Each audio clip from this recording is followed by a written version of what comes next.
Olá, amigos! Um prazer enorme estar com vocês. Nós estamos retomando aqui a nossa série, a Criatividade na Luteria Brasileira. E esse ano a gente pretende voltar a fazer programas com muita frequência. Tem muita gente que a gente precisa mostrar o trabalho, cada vez mais luthiers fazendo um trabalho muito bom. E hoje é uma oportunidade especialíssima, porque é um luthier de Curitiba, ele veio a São Paulo, então a gente não podia perder a oportunidade. O trabalho dele é muito legal. Nós vamos conversar sobre esses vários anos já que ele está fazendo ótimos instrumentos. Marcelo Rizzi, um prazerzaço te receber. Prazer é meu, Oscar. Obrigado Muito legal pelo mesmo. convite, obrigado por me receber aqui, é uma honra. O prazer é todo nosso, né? O Marcelo faz...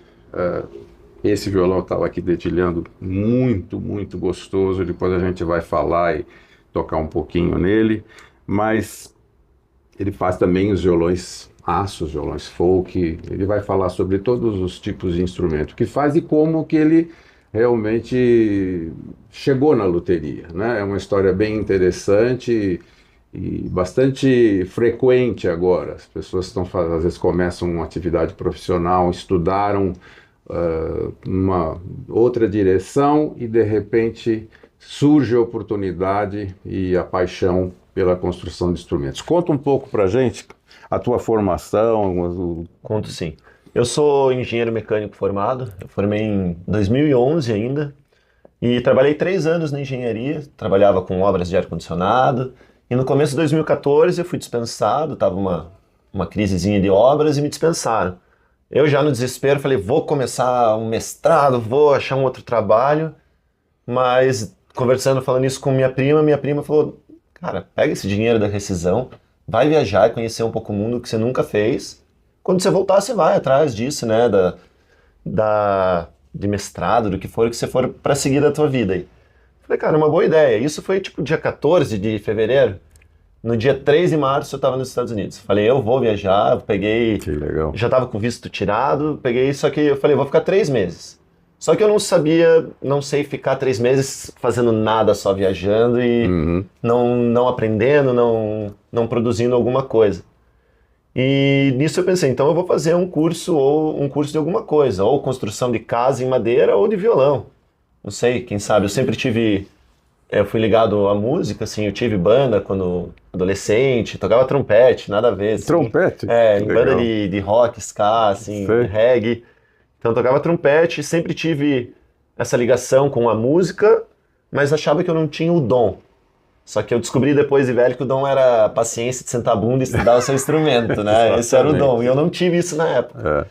Então eu sempre tive essa coisa de querer estar na arte, querer estar mais ligado a esse meio e não achar que eu tinha algum talento específico para ser um artista. Não sei pintar direito, não sei desenhar. Então eu achava que não tinha um talento. E aí e daí eu descobri que eu queria fazer luteria. Fui num museu lá e tinha uma exposição, tinha exposto uma escola de luteria lá. Eu vi um violão aberto pela primeira vez na vida, vi um vídeo do cara do processo, o cara usando formão para afinar um tampo. Então eu falei, cara, é isso. Eu vou achar um curso. Aonde era esse museu? Esse museu era em Phoenix, no Arizona. Então, nossa, um museu lindo, dividido por continentes. Então você entra, Ásia, África, tudo por continentes, assim, é lindo o museu, muito bem feito. E daí tinha essa escola lá, só que essa escola era incabível fazer no momento, precisava de visto especial de aluno, de estudante, e não era a ocasião, eu estava com visto de turista, né? Então daí eu continuei procurando e achei um cara que dava um intensivo. Era 1 mês, ficava na casa dele, morando na casa com a família dele, 6 dias por semana na oficina, e falei, cara, me aceita aí como teu aluno, me aceitou, e eu fui. E chegando lá, pelo que a gente conversando, no primeiro traço que eu fiz no papel, ele falou, pô, esse cara tem alguma chance, porque foi um traço firme e reto, e não aquele traço de 5.000 passadas que você não perde a tua linha de centro já. Então ele falou, opa, esse cara tem alguma coisa, que foi o treinamento do meu desenho técnico da engenharia que me fez entender a fazer isso, né? E deu mais uma semana, a gente se deu super bem, eu tinha 28 na época e ele 56, ele já era mais velho, ele já tinha seus 17, 18 anos de luteria, né? E quando eu cheguei lá, ele estava com 28 alunos no curso. E é um curso que não era todo mundo junto ao mesmo tempo, cada um vai e faz o seu tempo. E daí começou assim, o que eu aprendia na segunda-feira com ele, eu ensinava para os outros alunos durante a semana. Então foi uma fixação muito rápida e foi um crescimento muito exponencial por causa dessa vivência intensa com sempre várias partes da construção ocorrendo ao mesmo tempo. Qual o nome desse professor? Al Calderone. Ele não Al Calderone. Al Calderone. Ele não é super famoso, é uma cidadezinha minúscula na Califórnia. 6 mil habitantes a cidade, Winters. E ele continua fazendo. Ele continua lá e o forte dele é da aula de construir, ele faz uns reparos. Falei com ele esses dias, ele falou que construção sobre encomenda ele faz, desde que eu fui para lá 8 anos atrás, ele teve 4. Porque não é o foco dele, né? Sim. Então ele ensina e tal. Então deu uma semana lá e a gente se dando tão bem, ele falou, cara, você não quer ficar e ser meu aprendiz? Fica até o final do teu visto de 6 meses e seja meu aprendiz. Fica aqui, me ensina, ajuda a ensinar, quando vier reparo e ajuste você me ajuda a fazer, e você constrói os teus violões aí e me ajuda a ensinar o pessoal. Cara, era só o que eu queria, né? Um intensivo que legal, gigante. E a cidade era minúscula, não tinha o que eu fazer. Isso é ideal. Eu não tinha amigos, digamos assim, pessoas que, vamos sair tomar uma cerveja, vamos sair fazer alguma coisinha. Não tinha isso, então era casa e luteria, casa e luteria. Que oportunidade incrível. Mudou a tua vida completamente, assim. E aí eu me achei na questão de eu tenho um lugar na arte. É uma arte técnica, é uma arte que requer sentimento, mas é uma arte técnica. Claro. E o meu treinamento da minha engenharia me deu muito, me fez esse crescimento exponencial, por saber de resistência de material, entender de maquinário, entender de vibração e resistência, qual é o limite que você tem, o que é a brincadeira certa do violão, é o limite de maior vibração com a resistência certa para as cordas. Então, isso tudo me fez ver o potencial que eu poderia ter na construção de violão, e ele viu na hora também, tanto que falou para ficar, e foi isso. Fiquei 6 meses lá, voltei para o Brasil, porque tinha acabado o visto, fiquei 1 ano aqui no Brasil, mas daí quando eu voltei já falei, é isso. Vendi carro, vendi moto, vendi tudo que eu tinha, comprei primeiros maquinários, comprei primeiras madeiras e comecei a construir e fazer uns reparozinhos e ajustes, porque é meio que como todo mundo faz para começar a sobreviver, né? Reparo e ajuste. Claro. Não tem como... Lá em Curitiba. Lá em Curitiba. E deu 1 ano, exatamente 1 ano, ele falou, acho que tá na hora de você voltar aqui e acabar a tua mentoria. Falei, cara, tô indo, tô pronto, tô indo. Demais, né? E peguei, daí em 2015 eu fui de volta.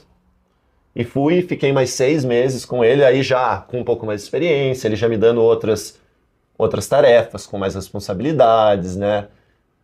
Daí nesse caso, eu construí violões para ele e ensinava os alunos, assim. Construí violões que eu deixei lá, que para mim é um orgulho estar assinado no selo do violão junto com o cara que me ensinou, né? Que legal. Cara, pô, é uma coisa, um luthier deixar você assinar o violão junto é uma coisa significativa, né? Você sabe, a gente que tem, põe, assina a mão cada selinho ali dentro. Quando você tem essa... Não, pode pôr o teu nome aqui que faz parte de você esse aqui também. Então isso sempre foi... Ele sempre foi muito encorajador, assim, nesse... Ele veio ao Brasil alguma vez? Não veio ainda. Ainda não veio. Ele Poxa tem que vir. Eu falo ainda, aproveita que o dólar tava... Seria legal você poder organizar alguma coisa lá, fazer um curso de uma semana, assim, lá, né? Seria genial. Eu falo pra ele toda vez, assim, e é isso. E nessa época com ele você fez mais violões já assim, na linha de aço, violão folk, ou também já era linha folk. Violão americano, aço, folk? No berço do folk, na Califórnia, o folk tradicional com cocobolo e sítica. O tradicional que é o que os americanos amam, assim. E daí disso eu vim trazendo para o Brasil, né? Uso bastante embuia nos fundos e laterais dos meus violões. Acho que tem uma sonoridade maravilhosa em embuia. Eu gosto muito do som da embuia. Fica naquele meio termo entre o mogno e o jacarandá. Então ela é responsiva e é melosa, né? Não é tão brilhante, tem esse meio termo entre ela. E daí o nylon eu fui desenvolvendo sozinho. Que nem eu falo, o meu nylon não é um clássico, né? Eu uso padrões construtivos diferentes, eu não uso o salto francês, eu não uso o salto espanhol, desculpa, né? Eu uso parafusos, coisas construtivas diferentes. Então eu fui desenvolvendo o meu nylon. O padrão é um Torres, padrão de leque é um Torres normal, nada demais, assim, do padrão. Daí dentro, mas eu sempre falo, né? Dentro do violão que é o segredo do luthier, né?